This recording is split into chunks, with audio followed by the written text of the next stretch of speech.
I'm Troy McClure. You've seen me in such fine, epic, quality chemistry educational videos such as Thermodynamics are trustworthy, count on it, and Thermo? Does that have anything to do with my thermos? Okay, AP Chem, this is a review for you guys, and this is looking at the Chapter 6 Thermodynamics test. And before I proceed any further, Troy McClure got a sponsor. And now a word from our sponsor.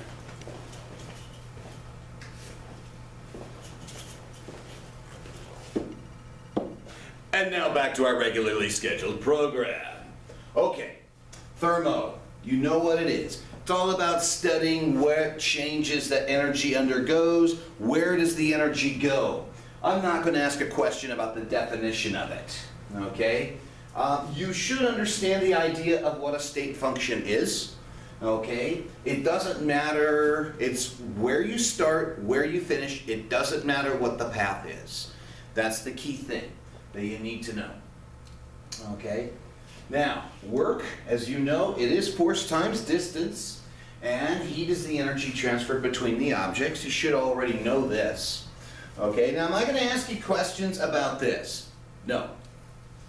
Okay, yes, you should know about the difference between the system and surroundings if I'm going and describing something to you for that. Endothermic and exothermic reactions. You should know the idea behind that. Absolutely. Let me make this a little bit, there we go, a little bit larger. There, now you guys should see more of it.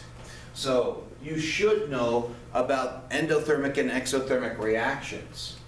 Now, if we look here, we talk about the idea of an exothermic reaction, okay? Here's the potential energy. We're burning methane gas, and as the gas is being burnt, heat is being given off. That would be an exothermic process. Okay? Now, direction. That's kind of an important thing, because we're going to boil it down to, is it negative, is it positive? You guys need to know the difference, okay?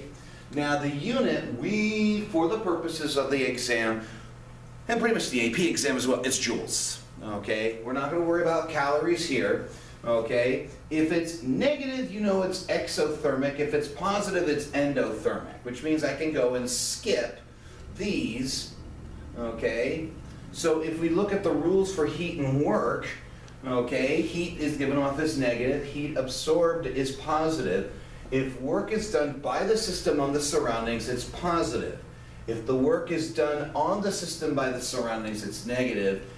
This is the best thing for you guys in terms of you should know this. That our change in energy here is going to be the work plus the heat. That's involved.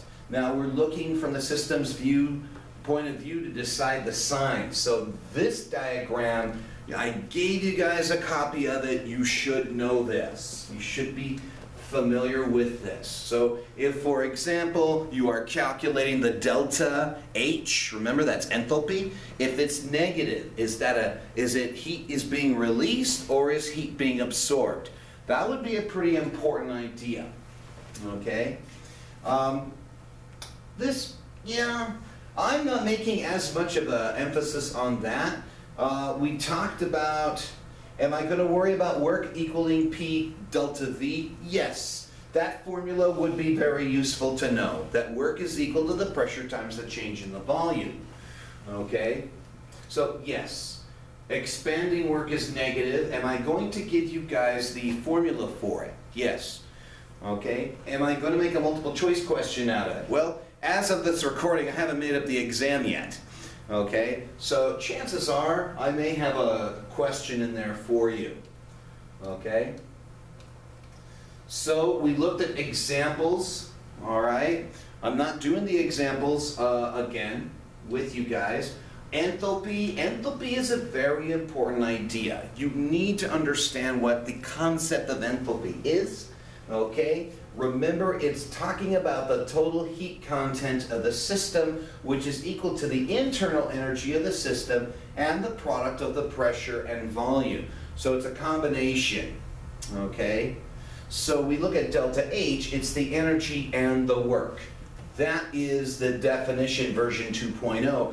This is the version of the definition without formulas.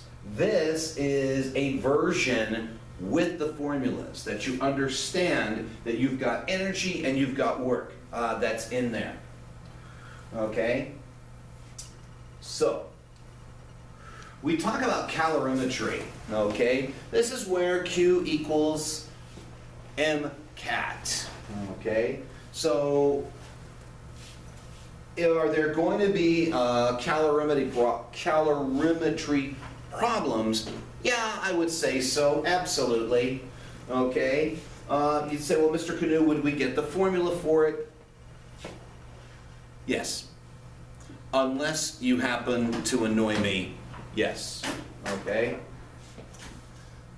Now, the heat of reaction is delta H is equal to the specific heat times the mass times the delta T.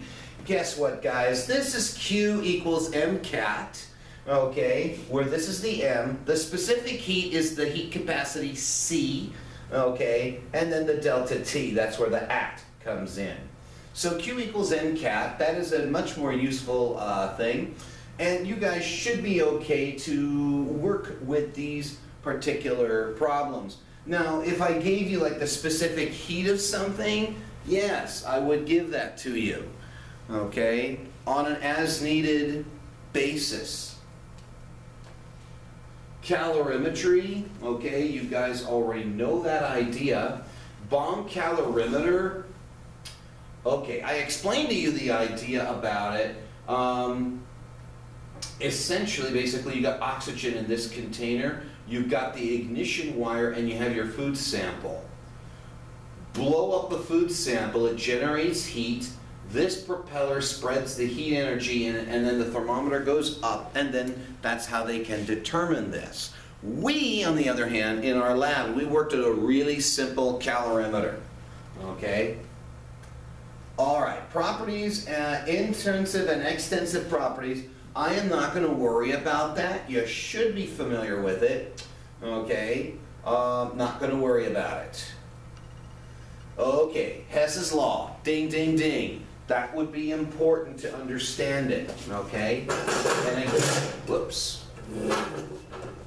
Hess's law, all right? We look at enthalpy as a state function, okay? And we can add the equations to come up with the desired final product and add the delta H. There are two rules basically with Hess's law. If the reaction is reversed, the sign of delta H is changed. If the reaction is multiplied, so is the delta H. Okay? Now, woo! So, Hess's law of constant heat summation. It's kind of early in the morning for to do this, but I need to do this. Okay? Understand the idea. I'm not asking you to write what this is. Okay? There's a difference. Okay? Standard enthalpy. Okay,